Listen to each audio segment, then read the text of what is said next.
Hello प्यारे बच्चों, आज हम कक्षा 11 के नागरिक शास्त्र विषय के भारत का संविधान, सिद्धांत और व्यवहार के चैप्टर 4 कार्यपालिका अर्थात एग्जीक्यूटिव के बारे में अध्ययन करेंगे।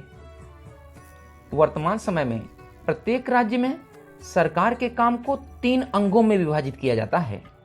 या कह सकते हैं कि सरकार के मुख्य रूप से 3 अंग होते हैं। नंबर 1 है विधायिका या व्यवस्थापिका, जो कानून निर्माण का कार्य करती है। नंबर 2 कार्यपालिका, जो इन कानूनों को लागू करती है। तथा नंबर 3 है न्यायपालिका, जो इन कानूनों से उठने वाले विवादों का निपटारा करती है। सरकार के तीनों अंग अर्थात विधायिका, कार्यपालिका और न्यायपालिका आपस में मिलकर शासन का कार्य करते हैं तथा कानून व्यवस्था बनाए रखने और जनता का कल्याण करने में योगदान देते हैं। संविधान यह सुनिश्चित करता है कि ये तीनों एक दूसरे से तालमेल बनाकर काम करें और आपस में संतुलन बनाए रखें। अब जैसा कि इस चैप्टर में हमें कार्यपालिका के बारे में विस्तार से अध्ययन करना है, तो आइए हम देखते हैं कि यह कार्यपालिका क्या है। तो जैसा कि अभी हमने बात किया था कि दरअसल सरकार का वह अंग जो विधायिका द्वारा बनाए गए नियमों कायदों को लागू करता है और प्रशासन का काम करता है, उसे कार्यपालिका कहा जाता है।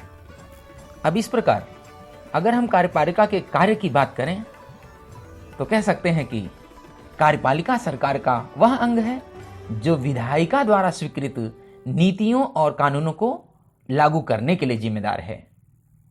इसके साथ ही साथ कार्यपालिका प्रायः नीति निर्माण में भी भाग लेती है।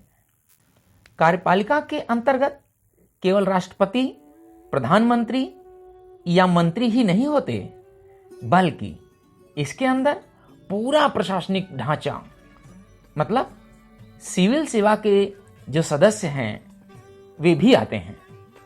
सरकार के प्रधान और उनके मंत्रियों को राजनीतिक कार्यपालिका कहा जाता है और वे सरकार की सभी नीतियों के लिए उत्तरदायी होते हैं।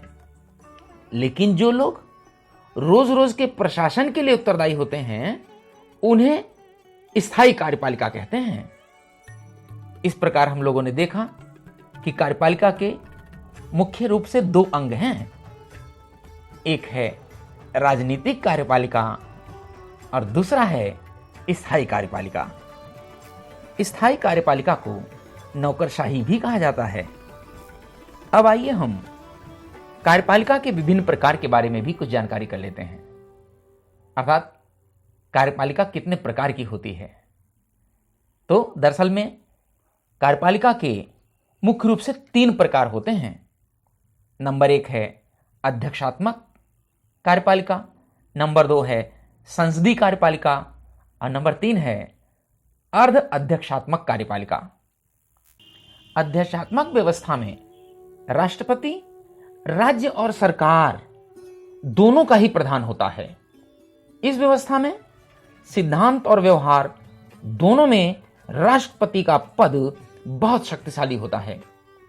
ऐसी व्यवस्था अमेरिका, ब्राजील और लैटिन अमेरिका के अनेक देशों में पाई जाती है। अब अगर संसदीय कार्यपालिका की बात करें तो संसदीय व्यवस्था में प्रधानमंत्री सरकार का प्रधान होता है। अधिकतर संसदीय व्यवस्थाओं में एक राष्ट्रपति या राजा होता है जो देश का औपचारिक या नाम मात्र का प्रधान होता है।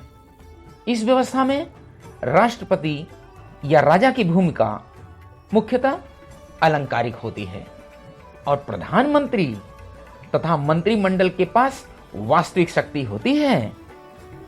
जर्मनी, इटली, जापान, इंग्लैंड और पुर्तगाल आदि देशों में यह व्यवस्था है।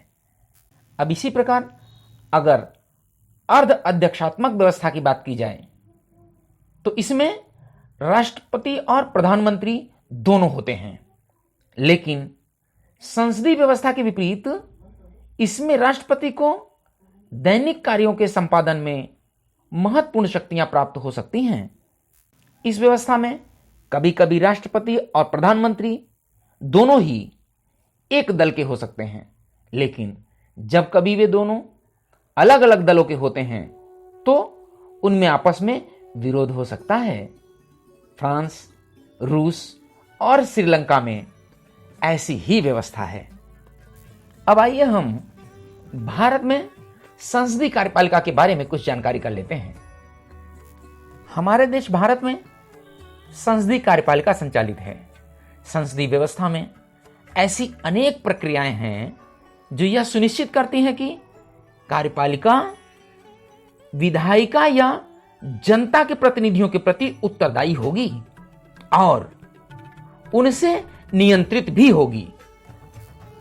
इसलिए संविधान में राष्ट्रीय और प्रांतीय दोनों ही स्तरों पर संसदीय कार्यपालिका की व्यवस्था को स्वीकार किया गया है। संसदीय व्यवस्था के अंतर्गत राष्ट्रपति भारत में राज्य का औपचारिक प्रधान होते हैं तथा प्रधानमंत्री और मंत्रिपरिषद राष्ट्रीय स्तर पर सरकार चलाते हैं। राज्यों के स्तर पर राज्यपाल, मुख्यमंत्री और मंत्रिपरिषद मिलकर कार्यपालिका बनाते हैं।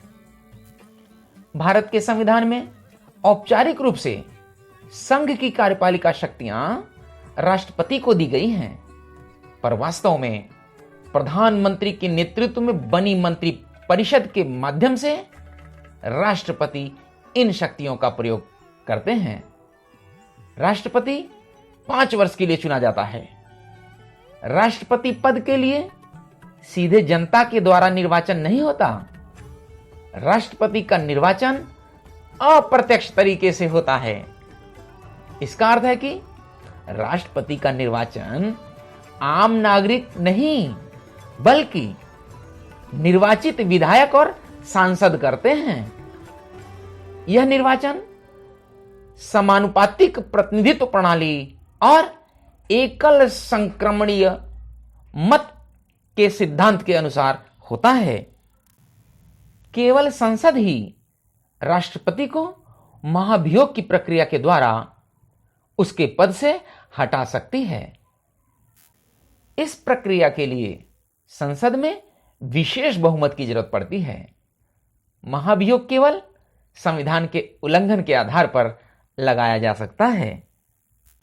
अब यह महाभियोग क्या होता है? अगर इसकी बात करें तो दरअसल भारतीय संविधान के अनुच्छेद 61 के अनुसार राष्ट्रपति द्वारा संविधान का उल्लंघन किए जाने पर संविधान में दी गई पद्धति के अनुसार उस पर महाभियोग लगाकर पद मुक्त किया जा सकता है। संविधान के उल्लंघन के अतिरिक्त अन्य किसी आधार पर राष्ट्रपति के विरुद्ध महाभियोग नहीं लगाया जा सकता। ऐसा इसलिए क्योंकि राष्ट्रपति संविधान की रक्षा करने की शपथ लेता है। उस पर महाभियोग लगाने का अधिकार भारतीय संसद के प्रत्येक सदन को प्राप्त है। इस प्रकार का संकल्प प्रस्तावित करने के पूर्व 14 दिन की स्पष्ट लिखित सूचना देना अनिवार्य है। अभियोग प्रस्ताव पर अभियोग चलाने वाले सदन की समस्त संख्या के 1/4 सदस्यों के हस्ताक्षर होने आवश्यक हैं। यदि अभियोग का प्रस्ताव सदन की कुल सदस्य संख्या के 2/3 2/3 सदस्यों द्वारा स्वीकृत हो जाए तो उसके उपरांत प्रस्ताव द्वितीय सदन को भेज दिया जाता है। इस समय राष्ट्रपति स्वयं उपस्थित होकर या अपने प्रतिनिधि द्वारा अपना पक्ष प्रस्तुत कर सकता है।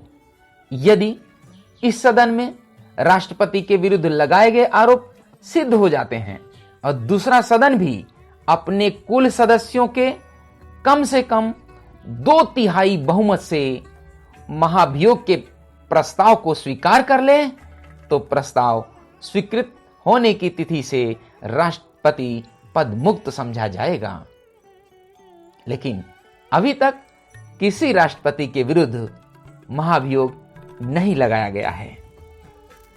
अब अगर राष्ट्रपति की शक्ति और स्थिति की बात की जाए तो जैसा कि हम लोग अब तक जान चुके हैं कि राष्ट्रपति सरकार का औपचारिक प्रधान होता है। उसे औपचारिक रूप से बहुत सी कार्यकारी, विधायी, कानूनी और आपात शक्तियां प्राप्त होती हैं। संसदीय व्यवस्था में राष्ट्रपति वास्तव में इन शक्तियों का प्रयोग मंत्रिपरिषद की सलाह पर ही करता है। प्रधानमंत्री और मंत्रिपरिषद को लोकसभा में बहुमत प्राप्त होता है और वे ही वास्तविक कार्यकारी हैं। अधिकतर मामलों में राष्ट्रपति को मंत्रिपरिषद की सलाह माननी पड़ती है। अब आइए हम राष्ट्रपति के कुछ विशेषाधिकार के बारे में भी कुछ जानकारी कर लेते हैं। संवैधानिक रूप से राष्ट्रपति को सभी महत्वपूर्ण मुद्दों और मंत्रिपरिषद की कार्रवाई के बारे में सूचना प्राप्त करने का अधिकार है। प्रधानमंत्री का यह कर्तव्य है कि वह राष्ट्रपति द्वारा मांगी गई सभी सूचनाएं उसे दे। इसके अतिरिक्त कम से कम 3 अवसरों पर राष्ट्रपति अपने विशेषाधिकार का प्रयोग करता है। नंबर 1, अब जैसा कि हम पहले देख चुके हैं कि राष्ट्रपति मंत्रिपरिषद की सलाह को लौटा सकता है और उसे अपने निर्णय पर पुनर्विचार करने के लिए कह सकता है। ऐसा करने में राष्ट्रपति अपने विवेक का प्रयोग करता है। जब राष्ट्रपति को ऐसा लगता है कि सलाह में कुछ गलती है या कानूनी रूप से कुछ कमियां हैं या फैसला देश के हित में नहीं है, तो वह मंत्रिपरिषद से अपने निर्णय पर पुनर्विचार करने के लिए कह सकता है। यद्यपि मंत्रिपरिषद पुनर्विचार के बाद भी उसे वही सलाह दोबारा दे सकती है और तब राष्ट्रपति उसे मानने के लिए बाध्य होगा। इसी प्रकार नंबर 2, राष्ट्रपति के पास वीटो की शक्ति अर्थात निषेधाधिकार होती है, जिससे वह संसद द्वारा पारित विधेयकों, केवल धन विधेयक को छोड़कर, पर अपनी स्वीकृति देने में विलंब कर सकता है या स्वीकृति देने से मना कर सकता है। संसद द्वारा पारित प्रत्येक विधेयक को कानून बनने से पूर्व राष्ट्रपति की स्वीकृति के लिए भेजा जाता है।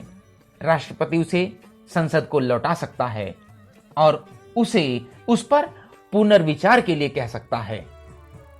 वीटो की यह शक्ति सीमित है क्योंकि संसद उसी विधेयक को दोबारा पारित कर दे और राष्ट्रपति के पास भेजे तो राष्ट्रपति को उस पर अपनी स्वीकृति देनी पड़ेगी। लेकिन संविधान में राष्ट्रपति के लिए ऐसी कोई समय सीमा निर्धारित नहीं है जिसके अंदर ही उस विधेयक को पुनर्विचार के लिए लौटाना पड़े। इसका अर्थ यह हुआ कि राष्ट्रपति किसी भी विधेयक को बिना किसी समय सीमा के अपने पास लंबित रख सकता है। इससे राष्ट्रपति को अनौपचारिक रूप से अपने वीटो की शक्ति को प्रभावी ढंग से प्रयोग करने का अवसर मिल जाता है। इसे कई बार पॉकेट वीटो भी कहा जाता है। इसी क्रम में तीसरे प्रकार का विशेषाधिकार राजनीतिक परिस्थितियों के कारण पैदा होता है। औपचारिक रूप से राष्ट्रपति प्रधानमंत्री की नियुक्ति करता है। सामान्यतः अपनी संसदीय व्यवस्था में लोकसभा के बहुमत दल के नेता को प्रधानमंत्री के रूप में नियुक्त किया जाता है। इसलिए उसकी नियुक्ति में राष्ट्रपति के विशेषाधिकार का कोई प्रश्न ही नहीं। लेकिन उस परिस्थिति की कल्पना करें जिसमें चुनाव के बाद किसी भी नेता को लोकसभा में बहुमत प्राप्त ना हो। इसके अतिरिक्त यह भी सोचें कि यदि गठबंधन बनाने के प्रयासों के बाद भी 2 या 3 नेता यह दावा करें कि उन्हें लोकसभा में बहुमत प्राप्त है, तब क्या होगा? तब राष्ट्रपति को यह निर्णय करना है कि वह किसे प्रधानमंत्री नियुक्त करे। इस परिस्थिति में राष्ट्रपति को अपने विशेषाधिकार का प्रयोग कर यह निर्णय लेना होता है कि किसे बहुमत का समर्थन प्राप्त है या कौन सरकार बना सकता है और सरकार चला सकता है। अब आइए भारत के उपराष्ट्रपति के बारे में भी कुछ जानकारी कर लिया जाए। हमारे देश भारत में उपराष्ट्रपति भी 5 वर्ष के लिए चुने जाते हैं। उपराष्ट्रपति को भी उसी तरह चुनते हैं जैसे राष्ट्रपति को। केवल इतना अंतर है कि उपराष्ट्रपति के निर्वाचक मंडल में राज्य विधानसभा के सदस्य नहीं होते हैं।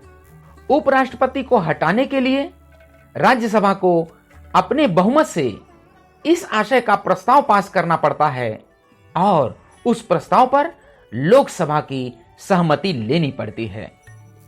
उपराष्ट्रपति राज्यसभा का पदेन अध्यक्ष होता है और राष्ट्रपति की मृत्यु, त्यागपत्र, महाभियोग द्वारा हटाए जाने या अन्य किसी कारण से रिक्त होने पर वह कार्यवाहक राष्ट्रपति का काम करता है।